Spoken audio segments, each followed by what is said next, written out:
نحمد و نصلی علی رسول الکریم اما بعد بسم اللہ الرحمن الرحیم۔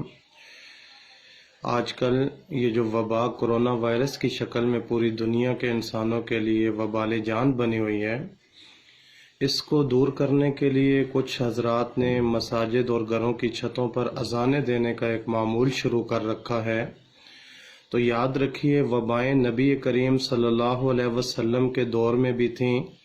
حضور جب مدینہ منورہ میں گئے تو وہاں پر وبا کی وجہ سے بہت سارے صحابہ کرام بیمار ہوئے، حتیٰ کہ حضرت بلال اور حضرت ابوبکر صدیق بھی بیمار ہو گئے۔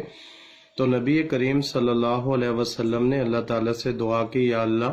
مدینے کی محبت ہمارے دلوں میں مکے سے زیادہ ڈال دے اور مدینے میں برکتیں عطا فرما اور یہاں کی بیماری کو باہر ویرانوں میں منتقل فرما دے۔ اور حضور کے بعد صحابہ کرام کے دور میں وبائیں آئیں۔ حضرت عمر کے دور میں جو طاعون کی وبا شام میں آئی تھی،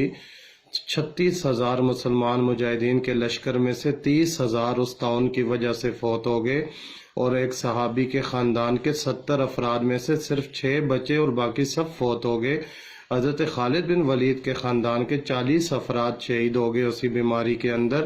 اور مسلمانوں کے لشکر کے جو 2 امیر تھے وہ بھی اسی بیماری کا شکار ہوئے۔ جو تیسرے امیر حضرت عمر بن عاص رضی اللہ تعالیٰ عنہ بنائے گئے، تو انہوں نے اعلان کیا، لوگوں یہ بیماری تو آگ کی طرح پھیل گئی ہے، لہٰذا تم اپنے مکانوں کو چھوڑ کر پہاڑوں پر منتقل ہو جاؤ۔ تو یہاں سے ہمیں ایک طرز عمل کا پتہ چلا کہ وباؤں میں حضور اور ان کے صحابہ کرام ایک تو دعاؤں کا اہتمام کرتے تھے، اور دوسرا وہ اپنی احتیاطی تدابیر کو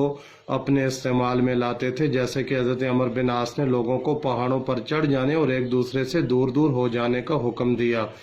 اذانیں دینا یہ سنت سے بھی ثابت نہیں ہے اور صحابہ کے طرز عمل سے بھی ثابت نہیں ہے، لہٰذا اس کو سنت یا مستحب کہنا بالکل غلط بات ہے۔ اگر اذانوں سے وبائیں دور ہوں گی تو یہ جو 5 وقت مسجدوں میں نماز کے لیے مسنون اذان ہوتی ہے، اس سے وبائیں دور ہو جانی چاہیے، اور اگر ان مسجدوں کی اذانوں سے وبائیں دور نہ ہوئیں تو پھر میری اور آپ کی گھر کی اذان سے وبا کیسے دور ہوگی؟ البتہ ہمارے بزرگوں نے یہ کہا کہ ہم خود تو اس کو مسنون یا مستحب نہیں کہتے، لیکن اگر کوئی اذان دیتا ہے تو ہم اس کو برا بھلا بھی نہیں کہتے، لیکن اس کو دین کا حصہ سمجھنا اور لازمی سمجھ کر ایسی اذانیں دینا یہ پھر بدعت کے زمرے میں آ جائے گا۔ اس لیے وبا کے دوران ایک تو مسنون دعاؤں کا اہتمام کریں، دوسرا حکومت اور ماہرین کی طرف سے دی گئی احتیاطی تدابیر پر لازمی عمل کریں اور شریعت کا حصہ سمجھ کے عمل کریں، اور اللہ تعالیٰ سے دعا کریں کہ اللہ تعالیٰ پوری انسانیت کو اس وبا سے محفوظ فرمائے۔